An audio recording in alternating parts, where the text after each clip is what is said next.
قصه بعدی که برای شما روایت خواهیم کرد ماجراش برمیگرده به عهد مشروطه سال 1287 خورشیدی، 100 و چند سال پیش، و قصه میرزا حسین خان کسمایی، عهدی که جامعه ایرانی داره میکوشه برای اینکه پوسته سنت رو، پوسته کهنگی رو بزنه کنار و لباس تازه تنش کنه، برسه به یک نظامی که مردم سالاری اونجا حاکم است و مشروطه بنمایه هاشو داشت.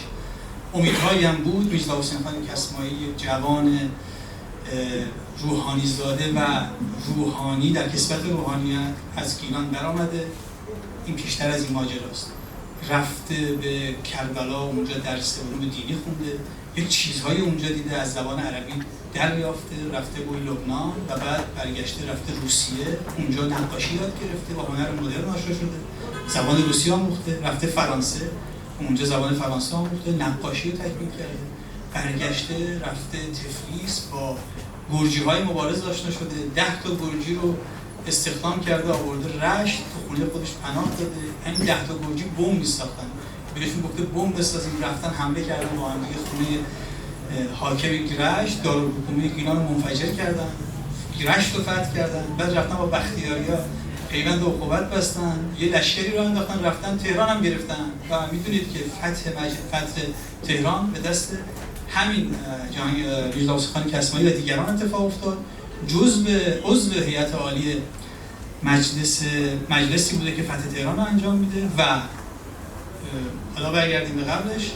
میرزا حسین خان کسمایی حالا زمانیه که دیده که جنبش مشروطه شکست خورده، بعد از ماجرای استبداد صغیر مجلس به توپ بسته میشه، تمام مبارزاتشون گویی که شکست خورده، مبارزین، آزادیخواهان، روزنامه‌نگاران به زنجیر کشیده شدن در باغ شاه. حالا خودش هم براش جای سواله که چرا اینجوری شد، این همه مبارزه، این همه شور، چرا به نتیجه نرسید. حالا تصور ما اینه، این شعر اینو میگه، انگار که معشوقه‌ای داشته، دستشو میگیره، میگه اینجا دیگه جای ما نیست، بریم بالای کوه، کنار گالش ها یعنی کوه نشین ها، و از اونجا به سرزمین خودمون نگاه کنیم. گیل کور، دختر گیل، اگه میخوای اتفاقی بیفته از اینجا نمیشه، از دور باید ببینیم، از بالا ببینیم چه بر ما میگذره. و اونجا میگه که اگه قرار اتفاقی بیفته این لباس باید بکنیم، یعنی خیلی چیزا رو بذاریم کنار، خیلی هزینه ها رو بدیم تا اون اتفاقی بیفته.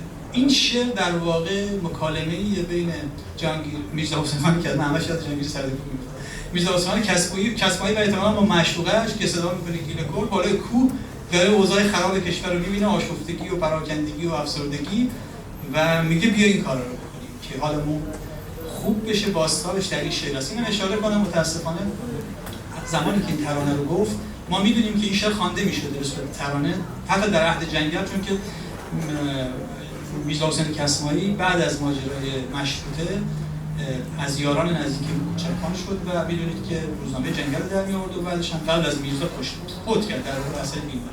اما این شعر توسط خوانندگان دیگه خوانده شد اما تبدیل شد به شعر عاشقانه. دلیلش چی بوده که این شعر مبارز، این شعر معترض تبدیل شد به شعر عاشقانه؟ و از خود خواننده ها پرسید، اما اصلش اینه که حالا با هم خواهیم شنید. در واقع شعرش این گونه است، ما روش آهنگی گذاشتیم که بتونیم برای شما روایت کنیم. بیا بیشین.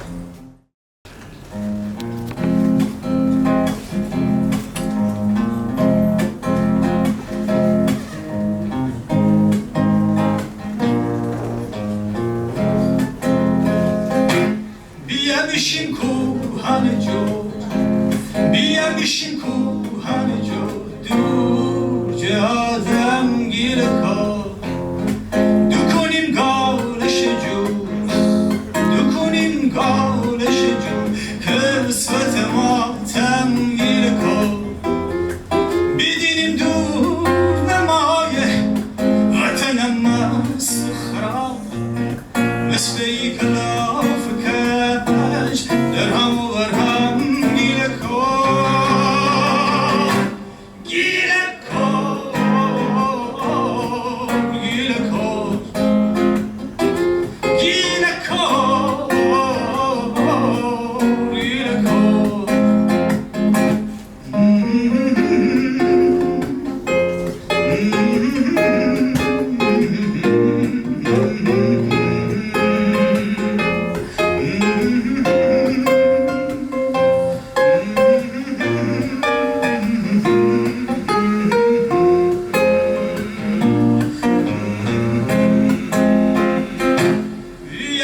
در یکی من او جن بفروشد سر او یکی جنس بشر